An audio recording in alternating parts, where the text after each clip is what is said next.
देखिए आज जो है फीटर सेकेंड ईयर के लिए सेकंड वीडियो है प्रैक्टिस सेट का। इसमें देखिएगा उसी से आगे 35 नंबर क्वेश्चन 35 नंबर क्वेश्चन में दिया गया है सरफेस हार्डनिंग के किस विधि में सतह स्केल मुक्त होती है। अर्थात जो सरफेस की हार्डनिंग की जाती है, जैसे यदि कोई भी ये जॉब है, इसमें सरफेस की जो हार्डनिंग की जाती है, इस हार्डनिंग में ऐसी कौन सी विधि है जिसमें स्केल मुक्त होती है, अर्थात जिसमें स्क्रैच नहीं आता। स्केल का अर्थात जब तापमान अधिक हो जाता है तो इसमें कुछ लकीर बन जाती है जिसे स्केल के नाम से जानते हैं। तो वह किस विधि में नहीं होती है। पहला ऑप्शन दिया हुआ है नाइट राइडिंग। अब जानिए नाइट राइडिंग क्या होता है। नाइट राइडिंग जो है किसी भी जॉब की सतह को हार्ड करने की एक विधि है।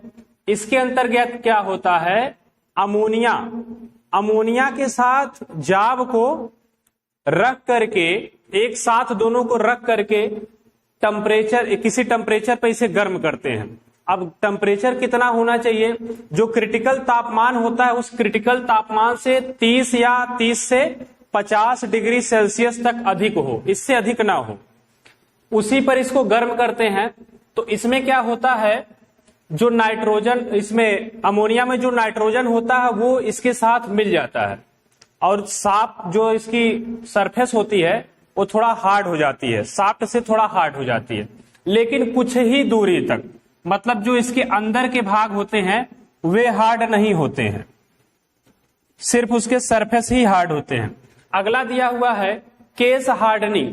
केस हार्डनिंग भी सरफेस हार्ड करने की एक विधि है। इसमें क्या होता है, जैसे यदि कोई जॉब है, इस जॉब में कुछ ही गहराई तक सिर्फ हार्ड की जाती है। ऐसा नहीं कि पूरा जॉब ही हार्ड किया जा रहा हो, ऐसा नहीं होता है।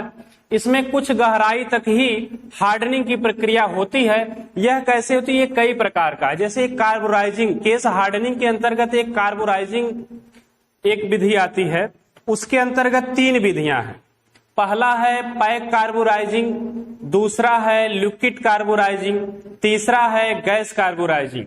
तो जो पैक कार्बोराइजिंग होता है, उस पैक कार्बोराइजिंग में क्या होता है कि एक ढलवा लोहे का एक आवरण लेते हैं, इसके अंदर जॉब को रखते हैं और इसी ब्लॉक के अंदर ही, जैसे कोई यदि चमड़ा हो जिसमें कार्बन हो, चमड़ा खराब चमड़ा होता है उसको ले लिया जाता है, या फिर कोयला को ले लिया जाता है। इसको एक साथ लेकर के 560 डिग्री सेल्सियस तक गर्म करते हैं। जब गर्म करते हैं तो जो कार्बन की मात्रा होती है, कुछ कार्बन की मात्रा जॉब के सरफेस के अंदर जो है प्रवेश कर जाती है, जिससे सरफेस हार्ड हो जाता है। लेकिन इसमें कुछ ही गहराई तक होता है, संपूर्ण जॉब हार्ड नहीं हो पाता है, इसीलिए इसे केस हार्डनिंग के नाम से जानते हैं। अगला है फ्लेम हार्डनिंग। फ्लेम हार्डनिंग भी सरफेस हार्डनिंग की ही एक विधि है। इसके अंतर्गत फ्लेम से हार्डनिंग की प्रक्रिया होती है। फ्लेम अर्थात ज्वाला से। इसमें इस प्रकार से जॉब को रख दिया जाता है और जॉब को रखने के बाद ऐसे जगह जगह पर यहां पर फ्लेम जलती है, फ्लेम की ज्वाला। इसी फ्लेम की ज्वाला से पहले क्रिटिकल तापमान तक गर्म करते हैं। जब गर्म हो जाता है तो उसे पानी के फौहार के द्वारा इसे ठंडा करते हैं। इस प्रक्रिया को फ्लेम हार्डनिंग के नाम से जानते हैं। अगला है इंडक्शन हार्डनिंग। इंडक्शन हार्डनिंग देखिएगा, इंडक्शन हार्डनिंग भी सरफेस हार्डनिंग का ही एक प्रोसेस है। इसमें एक इंडक्शन मशीन होती है और इस तरह से कॉपर का वायर जो कि इससे दूर होता है, ये इसमें टच नहीं होता है, जॉब में दूर होता है और बीच में ऐसे जॉब को डाला जाता है और इसमें लगभग 2000 साइकिल तक करंट प्रवाहित किया जाता है, जिससे ये गर्म होता है। ये गर्म होने के साथ साथ उसके बाद जो है इसके बाहर इसे निकाला जाता है और धीरे धीरे ठंडा किया जाता है। इसे पानी का फुहार आदि नहीं मारा जाता, धीरे धीरे हवा में ठंडा किया जाता है। जब ठंडा होता है तो ये हार्ड हो जाता है। इसका फायदा क्या है इंडक्शन हार्डनिंग का? ये 3 से 4 सेकंड में हो जाता है और कोई किसी भी प्रकार का इस पे स्केल नहीं बनता है। तो इंडक्शन हार्डनिंग समझ में आ गया होगा। अब देखिएगा ऑप्शन की तरफ, इसमें दिया हुआ है कौन सी ऐसी विधि जो स्केल मुक्त होती है। तो ऑप्शन नंबर डी, अभी बताया गया कि इंडक्शन हार्डनिंग जो होता है कम समय भी लेता है और इस पे इसकी सतह पर किसी प्रकार का स्केल आदि नहीं पाए जाते। अगला देखिएगा, अगला दिया हुआ है यदि स्टील को क्रिटिकल तापमान तक गर्म किया जाता है और भट्ठी में बहुत धीरे धीरे ठंडा किया जाता है तो उस प्रक्रिया का क्या नाम है? पहले तो ये जानिए क्रिटिकल तापमान क्या होता है। क्रिटिकल तापमान 2 प्रकार से लिया जाता है। पहला होता है लोअर क्रिटिकल तापमान, दूसरा होता है अपर क्रिटिकल तापमान। जो लोअर क्रिटिकल तापमान होता है वह किसी भी धातु या किसी भी जाब का वह तापमान होता है जिस ताप पर उस धातु की आंतरिक संरचना में परिवर्तन होना शुरू हो जाता है, उसे लोअर क्रिटिकल तापमान के नाम से जानते हैं। अपर क्रिटिकल तापमान वह तापमान होता है जिस तापमान पर आंतरिक संरचना में पूर्ण रूप से बदलाव हो चुका हो, उसके बाद बदलाव होना बंद हो गया हो, उस तापमान को अपर क्रिटिकल तापमान के नाम से जानते हैं। अब पहला देखिए ऑप्शन है एनीलिंग, दूसरा है हार्डनिंग, तीसरा है टेम्परिंग, चौथा है नॉर्मलाइजिंग। तो जो भट्ठी में धीरे धीरे ठंडा किया जाता है उस प्रक्रिया का नाम एनीलिंग है, अर्थात पहला ऑप्शन सही हो जाएगा। अब एनीलिंग से क्या फायदा है? एनीलिंग वह प्रक्रिया है जो हार्डनिंग के बाद की जाती है। हार्डनिंग के बाद अर्थात उसमें भंगुरता के गुण आ जाते हैं जिस जाब में, उस जाब को मशीनित योग्य बनाने के लिए, मशीनन कार्य करने योग्य बनाने के लिए एनीलिंग की क्रिया की जाती है। अब एनीलिंग की क्रिया क्रिटिकल तापमान से 30 से 50 डिग्री अधिक तक जाब को गर्म करते हैं। इस विधि के अंतर्गत गर्म करने के बाद इसे भट्ठी में या फिर भट्ठी से निकाल करके किसी राख या मिट्टी आदि में ढक करके इसे ठंडा किया जाता है। इस पर पानी नहीं डाला जाता है एनीलिंग प्रक्रिया के दौरान, या फिर तेल नहीं डाला जाता है, या फिर हवा में नहीं ठंडा किया जाता है। तो इस प्रकार से ठंडा नहीं किया जाता। एनीलिंग के अंतर्गत 30 मतलब क्रिटिकल तापमान से 30 से 50 डिग्री सेल्सियस तक अधिक तापमान तक गर्म करते हैं। उसके बाद इसे उसी भट्ठी में ठंडा होने के लिए छोड़ देते हैं या फिर राख आदि में ठंडा होने के लिए छोड़ देते हैं। अगला है हार्डनिंग। हार्डनिंग देखिएगा, हार्डनिंग वह विधि है जो क्रिटिकल तापमान से 30 से 50 डिग्री सेल्सियस तक गर्म करते हैं, उसके तुरंत ही उसे ठंडा कर देते हैं। उसको समय नहीं देते हैं ठंडा करने के लिए, धीरे धीरे ठंडा नहीं करते बल्कि तुरंत ही पानी में डाल देते हैं जिससे ठंडा हो जाए, या फिर किसी तेल में डाल देते हैं जिससे ठंडा हो जाए। तो तुरंत जब ठंडा करेंगे तो हार्डनिंग की प्रक्रिया हो जाएगी, लेकिन बहुत हार्ड होने के बाद उस धातु या उस स्टील में कठोरता होने के नाते भंगुरता के गुण आ जाते हैं, जिससे मशीनन क्रिया जब की जाती है तो खंड खंड में टूट जाते हैं। उसके बाद है टेम्परिंग। टेम्परिंग देखिए, टेम्परिंग भी हार्डनिंग के बाद ही की जाती है। टेम्परिंग वह प्रक्रिया है जिसके अंतर्गत जाब को 30 से 50 मतलब क्रिटिकल तापमान के बाद 30 से 50 डिग्री सेल्सियस तक गर्म करते हैं।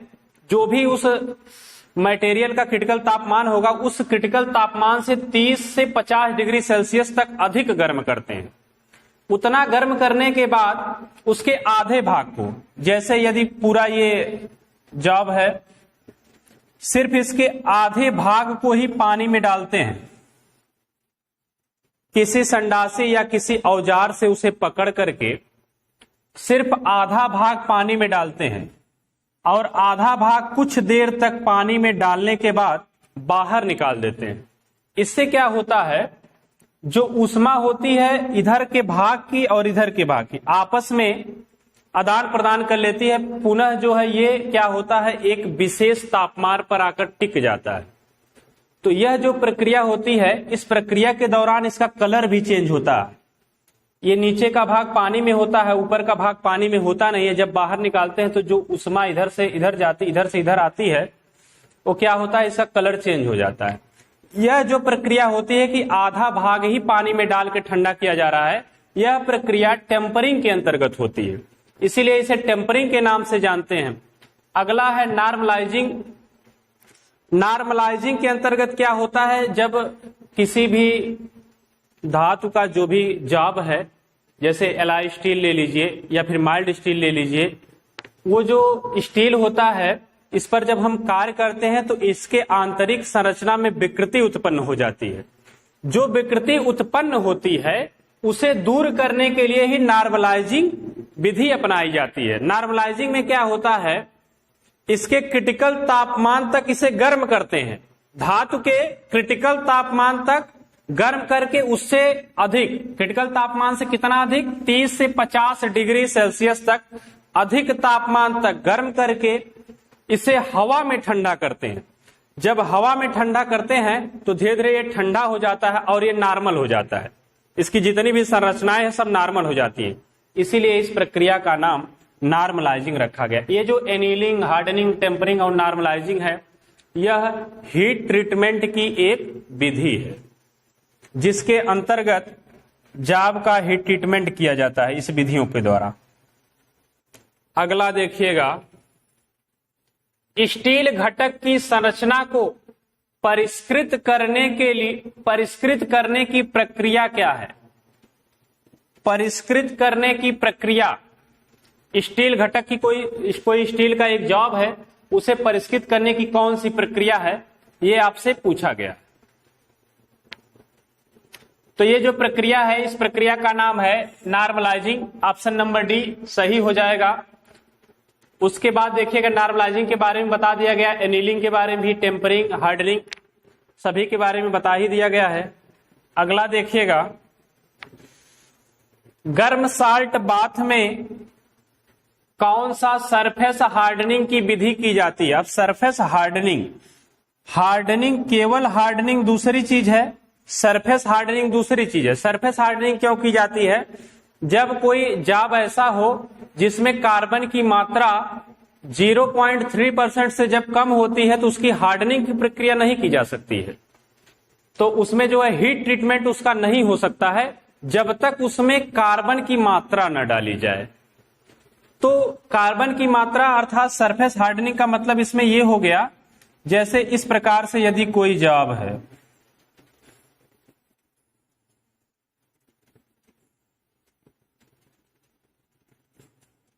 इस प्रकार से यदि कोई जॉब है, इस जॉब में सिर्फ कुछ ही गहराई तक, इसके सरफेस से कुछ ही गहराई तक सिर्फ सरफेस ही इसका हार्ड किया जाता है, बाकी जो अंदर के भाग होते हैं वो नॉर्मल होते हैं, पहले जैसे होते हैं। ऐसा तब होता है जब माइल्ड स्टील का कोई जॉब हो, उसका सरफेस करना हो, उसका हार्डनिंग की क्रिया उस पर करना हो, तो सिर्फ सरफेस हार्डनिंग ही की जा सकती है।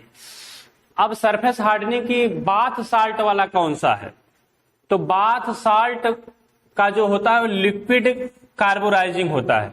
अब जानिए इसमें नाइट्राइडिंग क्या होता है, गैस कार्बोराइजिंग क्या होता है, पैक कार्बोराइजिंग क्या होता है और लिक्विड कार्बोराइजिंग क्या होता है।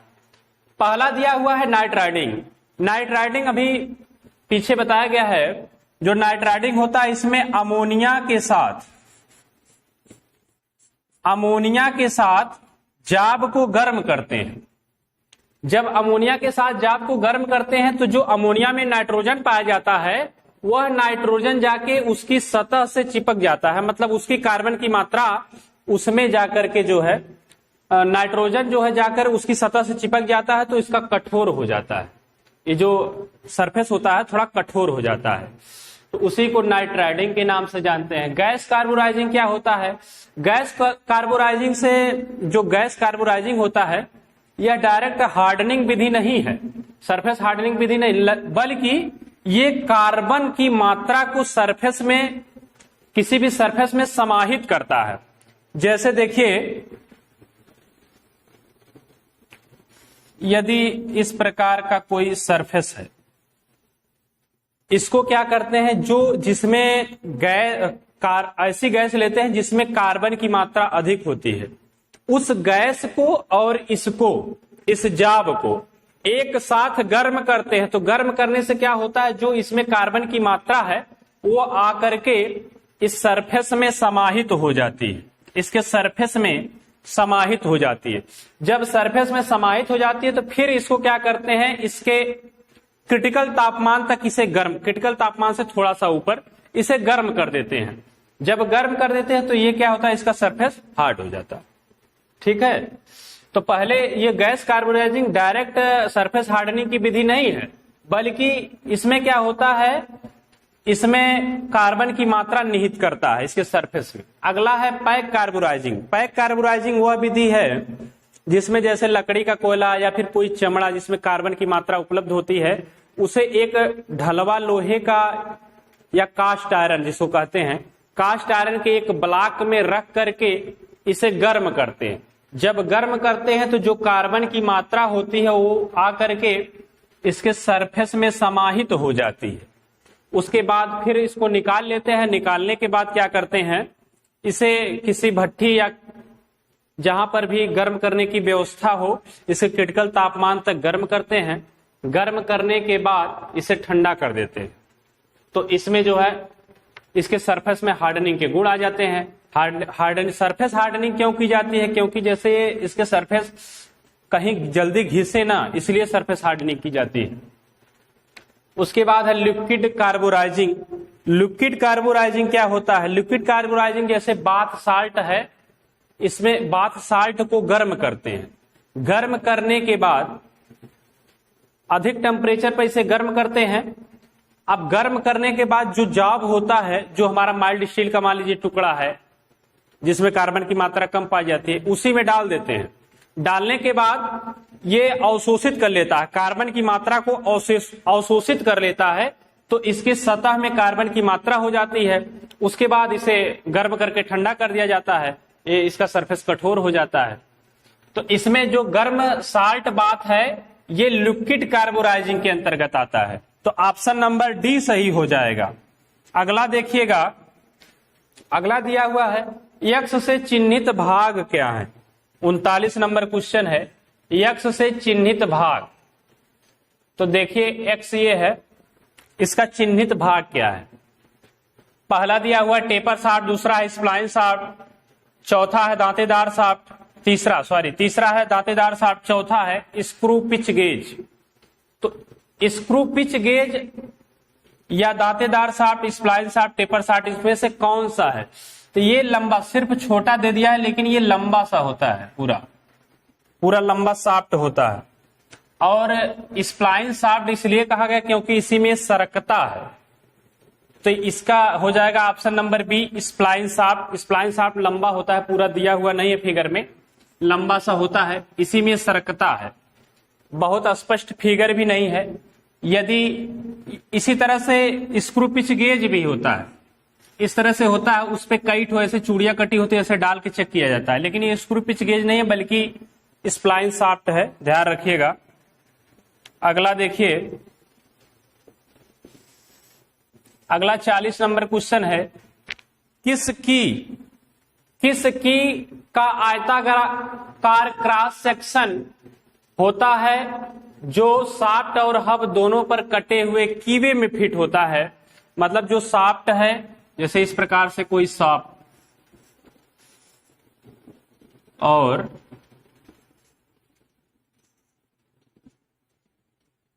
कोई हब हो,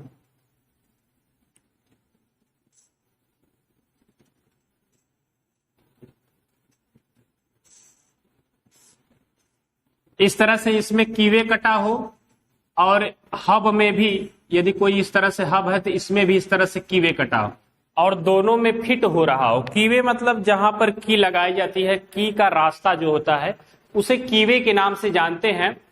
तो इसमें यदि फिट होता हो वह कौन सी की है, आयताकार क्रॉस सेक्शन की। तो जो आयताकार क्रॉस सेक्शन की होती है उसे शंख की के नाम से जानते हैं।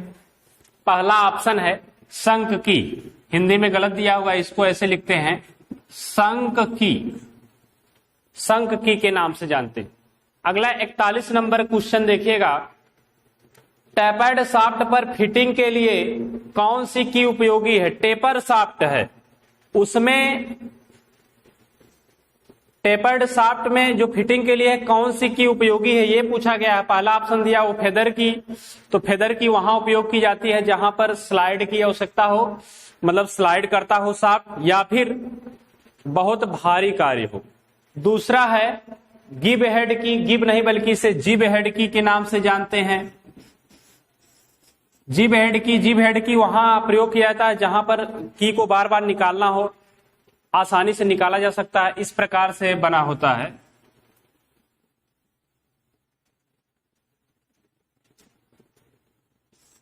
इस तरह से जिब हेड की में इस तरह से जिब टाइप का बना होता है, इस तरह से।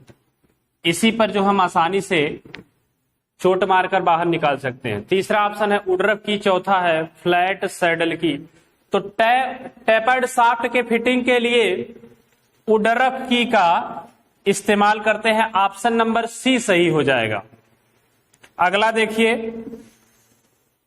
अगला 42 नंबर है, सर्कुलर टेपर की का प्रयोग कहां किया जाता है? पहला है लाइट ड्यूटी ट्रांसमिशन, दूसरा है हैवी ड्यूटी ट्रांसमिशन, तीसरा है कम गति की आवश्यकता जहां पर हो, अर्थात लंबा शाफ्ट, लेंदी शाफ्ट के लिए। ऑप्शन नंबर डी है टेपर्ड शाफ्ट के लिए। तो जो सर्कुलर टेपर की होती है वो हल्के कार्यों के लिए उपयोग की जाती है, तो light duty transmission option number A सही हो जाएगा। जो की है, की से संबंधित एक वीडियो पड़ी हुई है, उसको देखेंगे तो आप पूरा संपूर्ण समझ में आ जाएगा। अगला देखिएगा, अगला है शाफ्ट के साथ घूमने की अनुमति दिए बिना प्लेन बियरिंगों को कैसे पोजीशन में रखा जाता है? मतलब जो प्लेन बियरिंग है उसे कैसे रोका जाता है, कैसे पोजीशन में रखा जाता है? ऑप्शन नंबर ए देखिएगा क्लैंप द्वारा, ऑप्शन नंबर बी है बोल्ट और नट द्वारा, ऑप्शन नंबर सी है की या स्क्रू द्वारा, ऑप्शन नंबर डी है लॉकिंग डिवाइस द्वारा। तो ऑप्शन नंबर सी सही हो जाएगा, की या स्क्रू द्वारा इसे रोका जाता है। अगला देखिएगा 44 नंबर क्वेश्चन। 44 नंबर क्वेश्चन दिया, what is the name of की? जो ये की फिगर में दिखाई गई, इस की का क्या नाम है? पहला है फ्लैट सैडल की, दूसरा है टेपर संक की, तीसरा है पैरेलल संक की, चौथा है हेलो सैडल की। तो ये हो जाएगा ऑप्शन नंबर ए फ्लैट सैडल की। फ्लैट सैडल की जो होती है ये फ्लैट होती है, थोड़ा सा मतलब ऊंचाई कम होती है, चौड़ाई अधिक होती है, तो ये फ्लैट सैडल की है। टेपर थोड़ा सा टेपर में पाई जाती है। पैरेलल संक जो होता है इसके दोनों सिरे पैरेलल में पाए जाते हैं, ज्यादातर ये वर्गाकार पाई जाती है। हेलो सैडल की जो होती है थोड़ा खोखला होती है। हेलो सैडल की मतलब हेलो आकार के जाप में प्रयोग किया जाता है, इसके बारे में बताया जाएगा। देखिएगा अगला क्वेश्चन है, इस की का क्या नाम है जो कि दिखाई गई है चित्र में? इस की को अभी हम बनाए थे, बताए हैं पिछले क्वेश्चन में। इस की का क्या नाम है? ये देखिए इसका जीभ है, जो निकला हुआ भाग, ऊपर उभरा हुआ भाग है, ये जीभ है। जीभ इसलिए लगाया जाता है या जीभ की का वहां प्रयोग किया जाता है जहां पर आसानी से की को निकाला जा सके। तो पहला है संक की, दूसरा है फेदर की, तीसरा है जिब हेड की। इसका नाम है जिब, गिब नहीं है, जिब नाम है, जिब हेड की। तीसरा है उडरफ की, तो ऑप्शन नंबर सी सही हो जाएगा, जिब हेड की। अगला देखिएगा 46 नंबर क्वेश्चन देखिए, ताले की मरम्मत और चाबियों में हार्ड नॉच की फाइलिंग करने के लिए किस फाइल का प्रयोग किया जाता है? What is the file for lock repair and filing hard नोच इन की? तो हार्ड नॉच क्या होता है? देखिए यहां पर तो नॉच दूसरा हो जाएगा, लेकिन जो इस तरह से कोई शीट मेटल शाफ्ट में जब नॉच पढ़ेंगे, शीट मेटल शाफ्ट में जो भाग होता है इस प्रकार से काट के जो कोनों का भाग निकाला जाता है उसे ही नोच के नाम से जानते हैं। पहला ऑप्शन दिया, मतलब ये किस फाइल से इसे फाइलिंग का कार्य किया जाता है? पहला दिया हुआ है पिलर फाइल, दूसरा है फ्लेक्सिबल, तीसरा है वार्डिंग, चौथा है स्विच पैटर्न। तो जो वार्डिंग फाइल होती है इसे कोनों या फिर नोच आदि की फाइलिंग के लिए इसका उपयोग करते हैं, तो ऑप्शन नंबर सी सही हो जाएगा। अगला क्वेश्चन देखिएगा, इस स्क्रू का क्या नाम है? जो स्क्रू दिखाया गया है फिगर में, जो स्क्रू दिख रहा है, इस स्क्रू का क्या नाम है? ये आपसे पूछा गया है। पहला है ग्रुव स्क्रू, दूसरा है ड्राइवर स्क्रू, तीसरा है सेल्फ टाइपिंग स्क्रू, चौथा है thread cutting screw. Groove screw जो ग्रुप्स टाइप का हो, ड्राइवर स्क्रू जो ड्राइवर हो, मतलब जिसको कसने आगे की तरफ बढ़ता है, तो ऑप्शन नंबर बी सही हो जाएगा, ड्राइवर स्क्रू।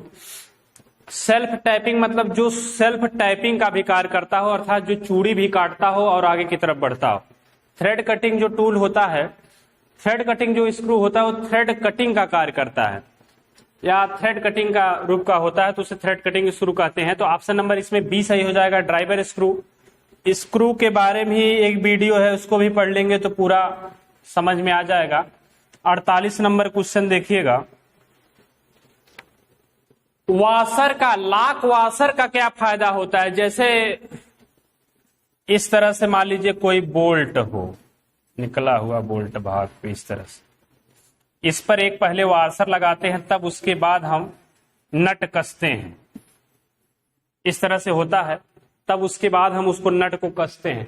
तो वही पूछा जा रहा है, जो लॉक वाशर होता है उसका क्या फायदा है? अब इसको ऑप्शन के हिसाब से देखते हैं।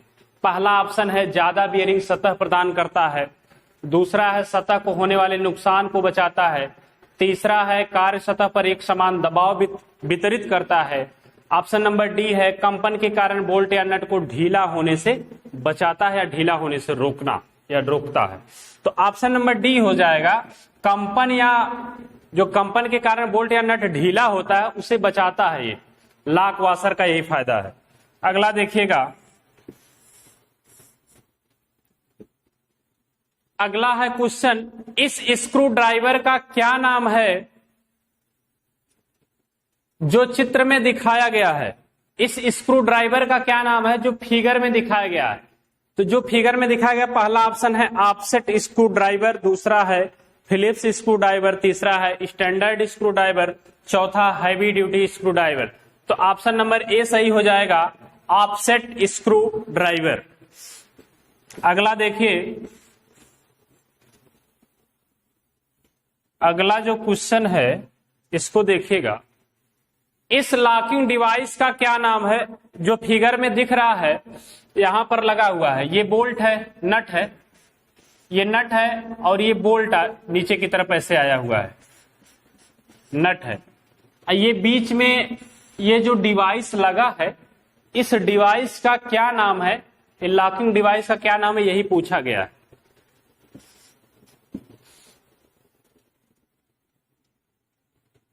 देखिएगा, ये नट है और यहां से नीचे की तरफ उसको प्रदर्शित नहीं किया है, ये है बोल्ट। ये एक लॉकिंग डिवाइस लगा हुआ है, इसका नाम पूछा जा रहा है क्या है? ऑप्शन देखिए, tab washer, option number B locking plate, option number C lock washer, option number D है स्प्रिंग वॉशर। तो इसका नाम है स्प्रिंग वॉशर।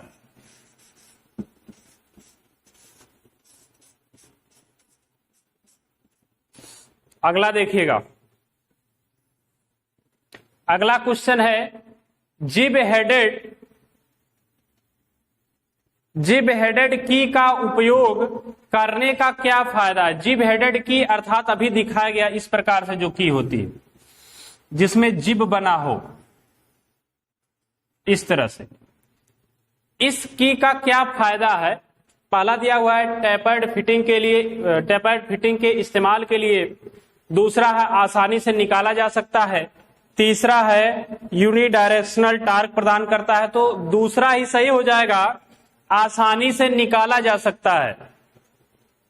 इसको वहीं पर प्रयोग किया जाता है जहां पर बार बार निकालना हो या आसानी से निकालने के लिए जहां पर आवश्यकता हो निकालने की। 52 नंबर क्वेश्चन देखिएगा, नुकीले कोनों को फिनिश करने के लिए किस फाइल का उपयोग करते हैं? जो नुकीले कोने होते हैं, इसमें देखिए दो प्रकार के फाइल इस्तेमाल हो सकते हैं। जो नुकीले कोने होते हैं या नॉच होते हैं, उसके लिए वार्डिंग फाइल भी इस्तेमाल हो सकती है, बैरेट फाइल भी इस्तेमाल हो सकती है। कभी कभी बैरेट फाइल का भी उपयोग करते हैं। तो इन दोनों में से कोई भी एक सही हो सकता है।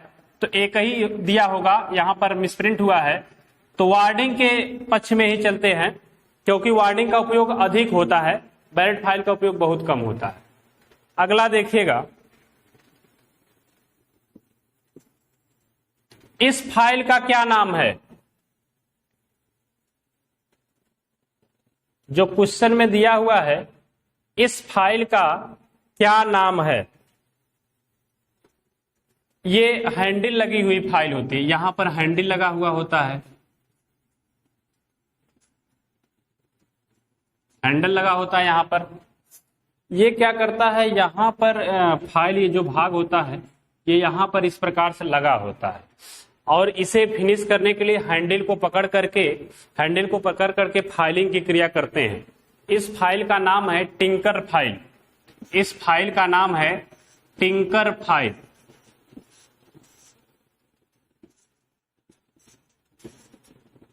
टिंकर फाइल इसका नाम है। पहला ऑप्शन ही दिया हुआ है टिंकर फाइल, तो पहला ऑप्शन ही सही हो जाएगा।